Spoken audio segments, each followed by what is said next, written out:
Prog rock, a genre well beloved by white dads and hated by me. I'm going to talk about a prog rock album for this video that I really like. So that's kind of a hypocrite, but listen, it's For the court of the crimson.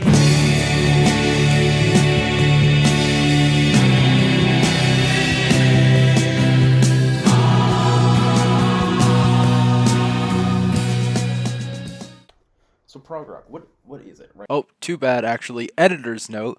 I did not realize that I was recording from my Mac microphone instead of my actual microphone up until the very end of this video.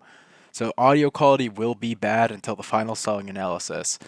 Sorry about that, but there isn't much I can do other than editing. Right? Like, why is it? How does it differ from regular rock? Where regular rock has a focus on typically a very heavy sound, a lot of very aggressive drum beats, typically very guitar focused. Prog rock takes that focus, especially the focus that rock tends to have on live music, and it just says, man, fuck all that. I'm gonna have to censor that. I'm keeping it in. I'm gonna censor it. Prog rock takes a focus on the studio recording aspect of rock. They do still do live performances, but it's definitely meant to be for the studio. And the cool thing about prog rock is that every single song of any prog rock band or group has a giant solo in the middle of it somewhere. Because prog rock loves solos for all different instruments. That's why I hate prog rock so much. It's boring. I like lyrics. Whatever. Yeah, prog rock has a very nice focus on, the solos, that kind of thing. So, what do I like about this album if I hate the genre so much, right? Since I've spent the entirety of this video already complaining about prog rock. Honestly, I have no idea. I just really like the way it sounds, and I think the lyrics have good depth. And also because there's a character who is inspired by this album in an anime that I like, so you know. you know. So we're gonna analyze the album itself. In the Court of the Crimson King by King Crimson. So let me set the stage for you really quick for this album. King Crimson starts in 1968, and 1 year later, the experimental prog rock group, which is also sometimes called art rock, right? It's I think they have slight differences, but they're pretty much considered synonymous with each other. Year later, after a couple singles and working on a couple different small projects, they released their first. It's called an album. Technically, it's more like an EP, but it's an album as far as they're considering it. In 1969, they released the first version of "In the Court of the Crimson King." So we're gonna start. We're gonna open up right off rip with a song title that just ages, like milk and like all Republican grifters and their makeup taste. I don't know if I should leave that in, but I'm talking about prog rock, which also tends to be very political, so I'm leaving it in. Ooh, we're getting political. So we're starting with a song that is called 21st Century Schizoid Man. Wow, that just rolls off the tongue like a burning hot metal ball. Huh. Wow, that sucks. 21st century schizoid man.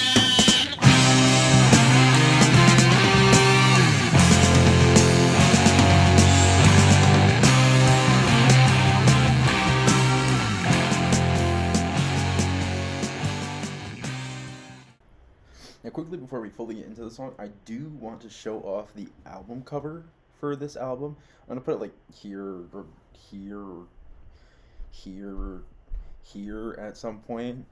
I'm not gonna edit all that. I'm gonna edit all that. Damn it. The album cover is a piece of like artwork and album art that is actually really influential. It actually there's been a couple of different pages and archives of like interesting album covers that were started because of this album cover. Editor here. I actually wanted to point out something I talked about earlier, talking about an anime that had its characters modeled after this album. I wanted to point out with the album cover discussion that this character on screen is named King Crimson, and his face is actually modeled after the album cover and meant to be a sort of antithesis to what the expression is showing. Instead of being afraid and sort of traumatized, he is meant to be angry and kind of scowling as an opposition to the album cover.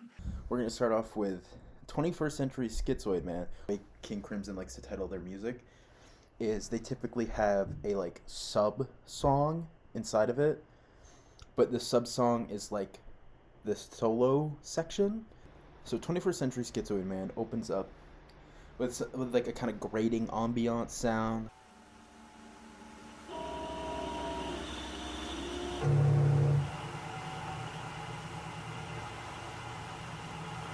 Copyright is gonna kill me. So this song is the opening of their October 10th, 1969 album, and opens up with grating kind of mechanical ambient sounds. Certainly a choice of how to intro a song. Which is kind of interesting, even for prog rock, because normally that ambiance isn't something you really get. It's mostly about that musical portion. So using non-musical ambiance is pretty interesting. And then the song opens immediately with a massive hit of horns, guitar, drums, and bass.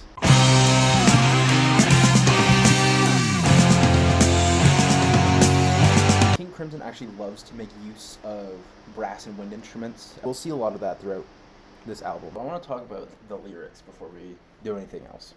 So, King Crimson, as you'll see, especially you see this in a lot of music of the time, is very political. It is, weirdly enough, despite being as political as it is, it's very often misunderstood, and it's actually one of the many very political songs that are beloved by, I don't want to like point fingers, but like, you know, conservative people, the people that are being, they're being judged by these songs. Since I didn't get to go into it in the video, what I meant by that statement was that it judges conservative policies and thinking and talking points, such as removing access to services, mental health care, and rapid expansion without thinking about the consequences due to financial incentives. So 21st Century Schizoid Man, I think, is one of the more important ones on the entire album, and I would say is one of the better political songs I've listened to. One of the first lyrics we see is neurosurgeons scream for more at paranoia's poison door, and then followed by the titular line that ends every line, 21st Century Schizoid Man. But that line in particular gets yelled in a very interesting way. 21st century schizoid man. So that line is talking about the paranoia that people get from wartime issues. And from what I've seen, that this song is more particularly referring to young men who went to the Vietnam War. You'll see that a lot during this time.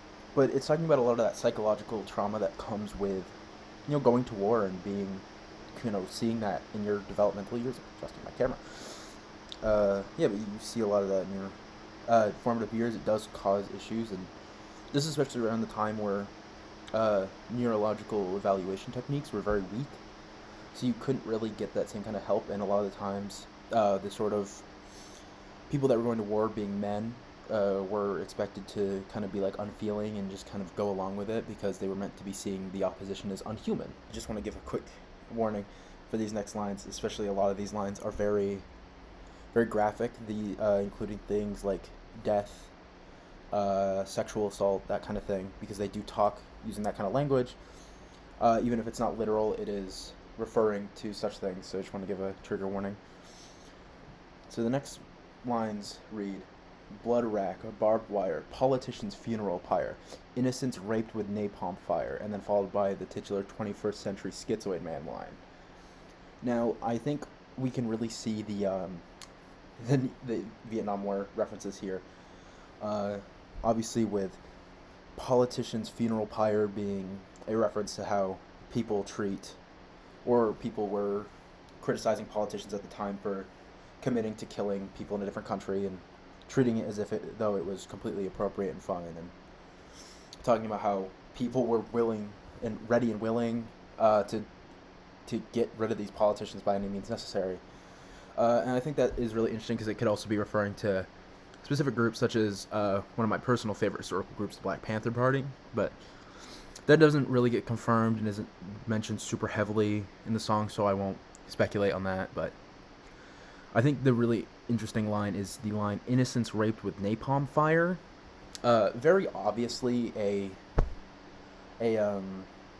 reference to the use of napalm, and I believe it's referring to one specific incident. So, coming back to the specific incident that I was talking about, what I was referring to was the strike on the village Chongbong in the year 1972. The reason I refer to this is because of a famous photo taken from that strike called The Terror of War, or otherwise known as Napalm Girl, which showed a couple of children running from a napalm strike, and one of them being a young girl who had taken off her clothing because her clothing was covered in napalm. It's an image that's very impactful and I think is really important when we're analyzing the sort of terror that was caused to these people in their own homes and in their own villages.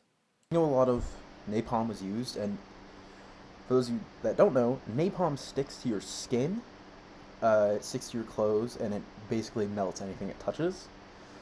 So it's pretty awful, and so that's kind of why part of that is the allusion to that one event I'm thinking of, because a lot of people were stripping in the streets to try to get the napalm off of them because it was stuck to their clothes. So I think that's also where the allusion to sexual assault comes from in that lyric. This is where this very big solo section happened, which is referred to as mirrors, I believe. It's referred to as mirrors. So this is a really very aggressive solo.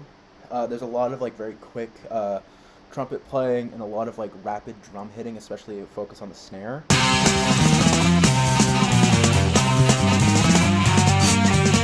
But it's really important that we note how the song gets really aggressive, and as the song goes on towards the end, it starts to get really discordant. You'll start to hear screeching sounds and this sort of distorted guitar. The bass starts to take on a really aggressive, rapid pace.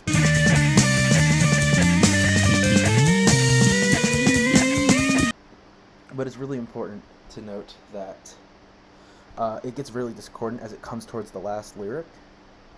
And I think that is part of an allusion to that sort of evil atrocity kind of being committed in this time, and that a lot of the people, a lot of the discourse around how the public sees the government was becoming discordant. And this is where, especially in the US, things really started to kind of escalate. I will note that King Crimson is a British band, but that doesn't stop them from talking about world politics. Now, the final lyric coming up after this massive discordant section is, "Death's seed, blind man's greed. Poets starving, children bleed. Nothing he's got he really needs. 21st century schizoid man." Now, Death's seed, blind man's greed is definitely an allusion to the government and how it utilizes the efforts of the concerted wealthy class to commit atrocities, which then pays off the wealthy class. Death's seed, they're planting the seed of the idea of how they're going to commit these atrocities. And then blind man's greed is obviously an allusion to the wealthy class, because, as a lot of people who have grown up not so wealthy will tell you, people who are rich tend to be blind to the suffering that they cause in the pursuit of money. Poets starving, children bleed is an allusion to how art was being pushed away and how people who were shouting to have change happen were being ignored and were being mistreated. And then the children bleed is obviously an allusion to innocent children who are dying in these war times, and nothing being caused because the poets or the activists in this situation were being ignored. And then nothing he's got he really needs. Now, I think this one is a little bit more abstract. It's not so clear-cut as it was with the rest of the lines being allusions to history. The way that I interpret this "nothing he's got he really needs" line is that we're alluding to how people in power strive to be more wealthy, to consolidate their own power, and use it to harm others. It's the idea that just the consolidation of power is really what drives all these events, and I think that's why it comes last before the final titular use of the line. And I do want to talk about that a little bit. So the usage of 21st century schizoid man at the end of every bar, or the end of every section, I think is an allusion to the idea that the people that complain about these kind of things are treated as crazy, right? especially during this time, mental health services were very non-existent, and a lot of people were suffering. And now we have a very big allusion to the idea that if you're complaining about these kind of ideals and you're rooting for change, then you're going against the status quo, and that must mean that you're crazy. Because why else would you want to go against what's happening, right? So I think that's why each line ends with that line in particular, is really just to allude to the idea that the change is really frowned upon and that people, were being silenced and being treated as though they were crazy for wanting change. Next, we're talking about my favorite song on the album, I Talk to the Wind. I talk to the wind, my words are all carried away. This one is definitely more of a analysis of how people were feeling at the time. The late 60s, early 70s, for a lot of people were good times, but for a lot of people was where world economy started to shift downwards, and a lot of people started to experience a lot of struggling. Mental health services were at an all-time low with government cuts in a lot of developed countries and that kind of thing. So there is going to be a lot of that in this song. So I Talk to the Wind has a big focus on flute in the song, musically speaking. A very nice light sound. There's a lot of, in the solo section, there's a lot of kind of very light, quick playing of the flute, but not like rapidly. Very much just like melodically complex. And a lot of the drum portions are focused on the cymbals and hi-hats, that kind of thing, but used very lightly. And typically with the, I believe it's the hi-hat, it's muted out a little bit, so that way it's not so aggressive. It's more of that tanging kind of sound instead of a crash. It's another thing, the crash cymbals aren't used very heavily. They're very just like light taps once in a while. And the bass takes a very like light melodic approach, but doesn't get used very often. And then same kind of goes with the guitar for sure. So there's a lot of very light sounds, a very big departure from the first song being super discordant in its solo.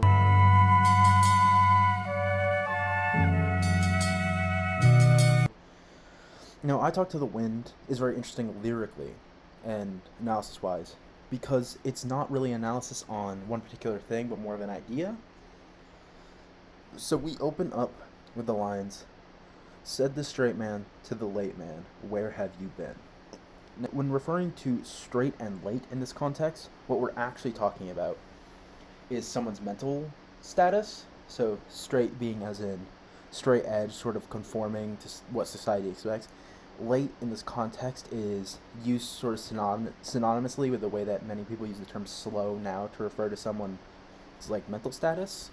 Again, it is important to consider that these terms could be considered offensive depending on the person you're talking to, so I'd advise not using them. The only reason I'm really using them is so we can discuss the context. In most normal contexts, I wouldn't really use terms like this. Now, when we're talking about late in this context, though, it's not necessarily really mental acuity, but more mental wherewithal and like how you're perceiving reality around you. Now, we see that in some of the lyrics, such as next, and it's important to say that these "where have you been" in this next line are in quotes. I've been here and I've been there, and I've been in between. Now, I think this line in particular is referring to the idea that this person is experiencing a lot of distress. They're not really all there right now. They're going through a lot of issues, and so when they say this, it's sort of like the same idea as someone who's experiencing some sort of psychotic break or some sort of psychosis is not really all there grounded in reality. They are experiencing a lot of different things caused by the distress caused by those conditions, referring to that I've been here and I've been there.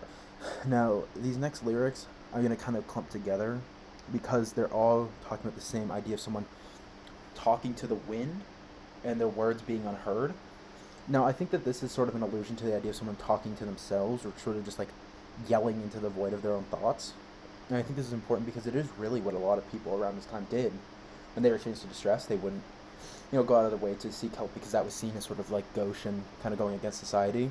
And I think that's where the illusion comes back from late man. And it's also interesting because these lines aren't in quotes, so this does not follow the conversation structure we saw at the beginning with the two men talking. So it is really the late man in this scenario speaking to himself and trying to understand what's going on. And that you can really see that with the last two lines. I'm on the outside, looking inside. What do I see? You know, it's really someone being introspective and trying to figure out what's wrong with them in a way, because they don't have the tools or the access to understand that kind of thing. And that's kind of carried along. So the lyrics will just sort of repeat for a second, but not before saying, much confusion, disillusion all around me, referring to the idea that a lot of people are in a bad way. There's a lot of people becoming disillusioned with the system they thought were perfect around this time. Again, there's some of that political commentary there, but this song is very much about the individual and how people experience these kind of issues. And I think it's really important to note the much confusion lyric because it's so... It hits very close to home. There was a lot of confusion around this time about why things weren't working the way people were expecting. And then some of these lyrics repeat, and then we get to, you don't possess me, don't impress me, just upset my mind. Can't instruct me or conduct me, just use up my mind. No, I think these lyrics are really important because it's less... I think a lot of people analyze these lyrics as being someone trying to run away from their own mental illness in the context that we're speaking about the song. But the way I see it is that this is someone fighting back against what they're expected to do in the situation, which is to grit their teeth and bear it, considering the times, and really allowing themselves to become intertwined with what they're talking about, and to not let the ideas of what they're expected to do hold them back from seeking what they need in their life. And I think that really comes in from can't instruct me or conduct me, just use up my time, because a lot of people would just waste people's time not helping them and just telling them to conform. So I think it's really important to really understand the context of the time in which we're speaking about the song because of those lyrics. And then from there, the lyrics are just repeating. We get a repeat of the second half before the solo, and then a repeat of the first half of the song with the conversation structure.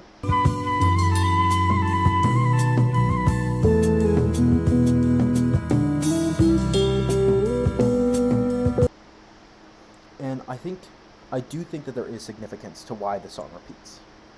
I think the song is repeating here because these sorts of issues are cyclical. There is no end solution. There's just management, and I think that's really important, and that's why we understand, because half of the end comes before the solo, and then the other half of the end comes after, and then the beginning starts again.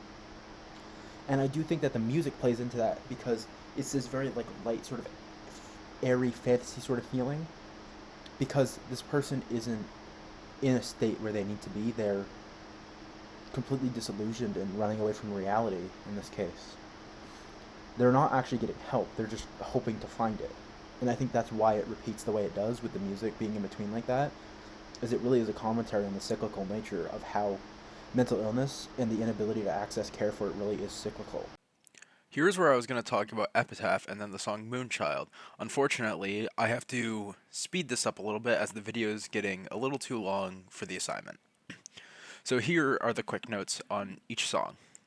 Epitaph is a song that is all about the idea of our legacy and what we leave behind, and how our mistakes and the usage of our knowledge in a way that harms others leaves behind a legacy of destruction that is viewed as acceptable because of status and hierarchical power structures.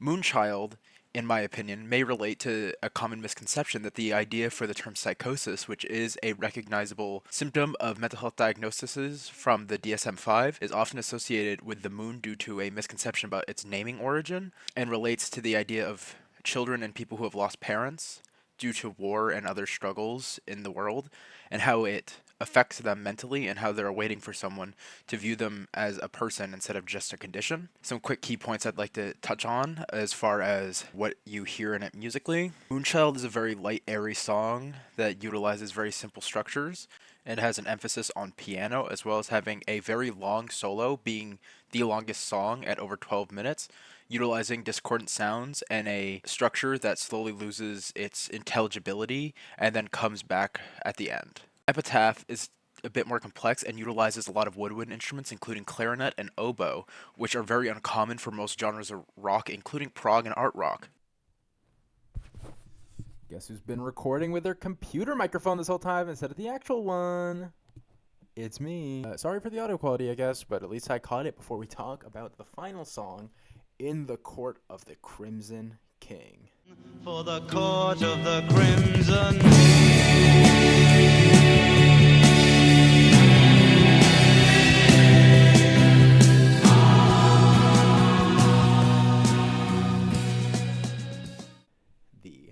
Basically the title track, right?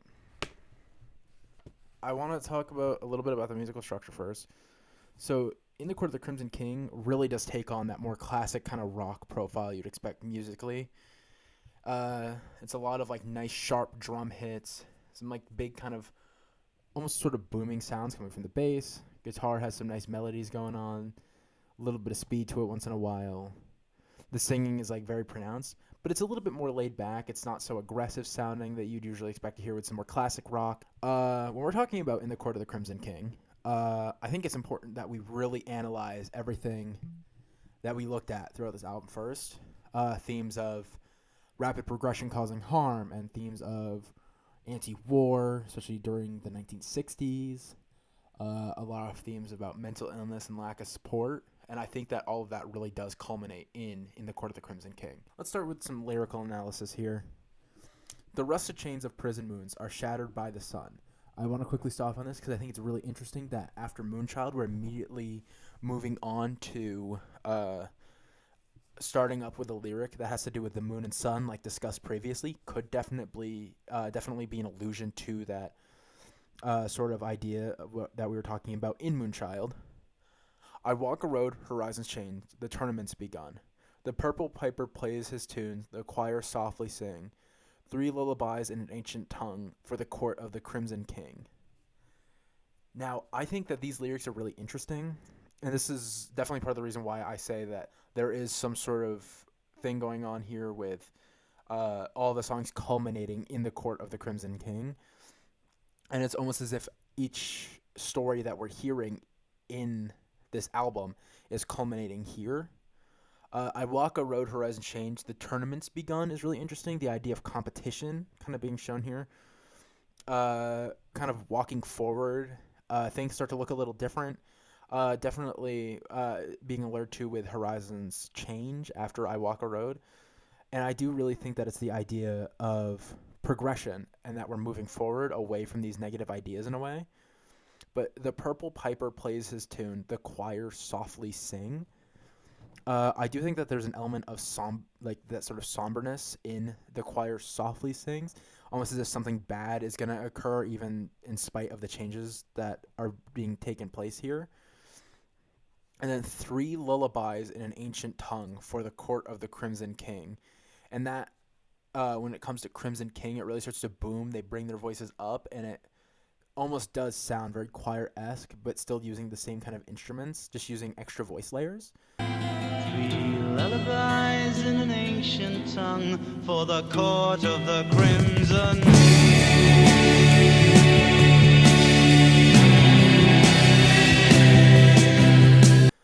And I think the idea 3 lullabies in an ancient tongue is interesting. I'm not quite entirely sure what King Crimson meant using that kind of illusion, but I do think that there is some sort of idea of the age of using ancient for ancient tongues. That's really interesting. The idea that this suffering is not something that was just experienced in the modern day and people just kind of move along with their lives, whatever. People really are and always have experienced hardship and always needed that support, and I think it's really interesting. And I think lullabies feeds into that because instead of things being addressed, it's almost as if someone's being put to sleep, almost as if they're trying to remove the idea of their awareness. And I'm going to quickly bring up the term woke. So that term comes primarily from African American English, which utilizes it as a way to describe someone who's aware of social injustices. And that term has existed for a very long time, and which is mostly popularized in African American English. So I think it's really important that we discuss the fact that this sort of idea of being put to sleep after talking about all these hardships is really interesting and could be the idea of making someone less woke or aware, which is definitely interesting. And there's this really kind of rising action sound in between, using those 3 rising sounds, those extra voice layers. But then it calms back down to that sort of mellow guitar. And this song in particular uses an acoustic guitar for the lyrical sections, which I think is really important to take note of because it really is meant to be calming and then rising.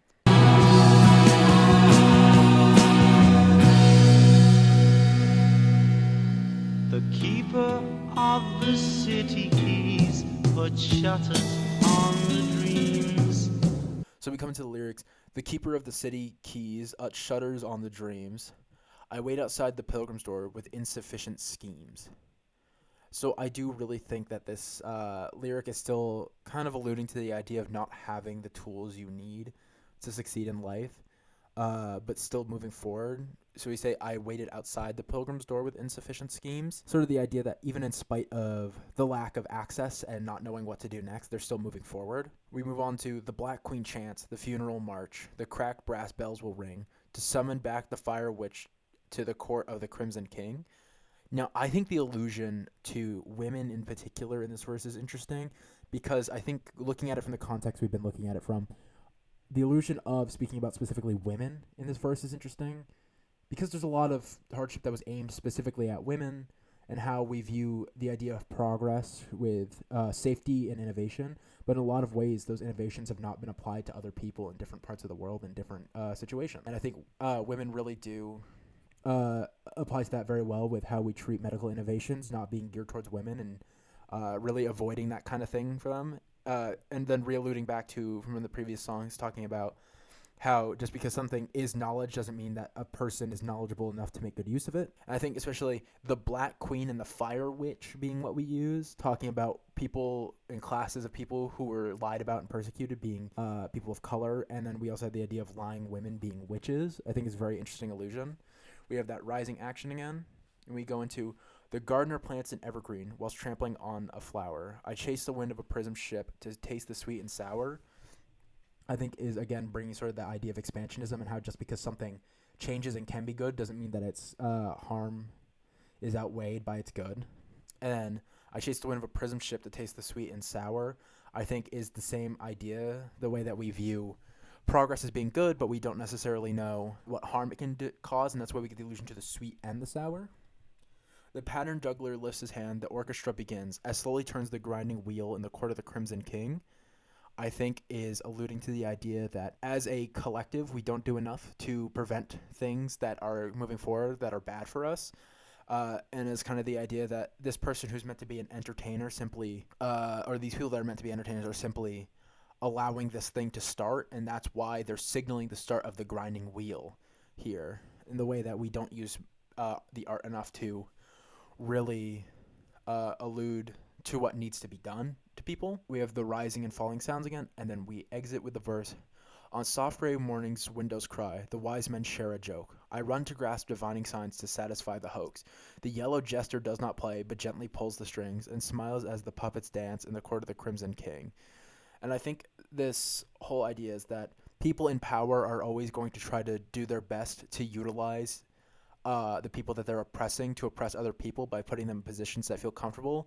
And that's why we have these allusions to different gestures and performers in colors with like purple and yellow, because they're people who have been decided by a greater force that they are better than the ones who are their common people.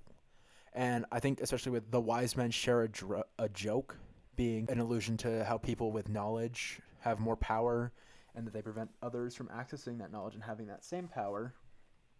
And then I run to grasp divining signs to satisfy the hoax could be a sort of plea to religion in the way that we're looking for something to give us answers to a thing that has a simple solution in front of us and we're just being lied to about, and that's why we get the allusion to hoaxes. And then finally with the line, and smiles as the puppets dance in the court of the Crimson King, shows how people who are given even just a little bit of power are willing to allow others to be controlled and used by a greater force, or at least a force perceived as greater. And I think the same idea as before with the colors comes into play, especially when we talk about it specifically being the court of the Crimson King, being a non-standard color description is very interesting because they're getting a taste of that power, but not quite the whole thing. Three lullabies in an ancient tongue for the court of the Crimson King.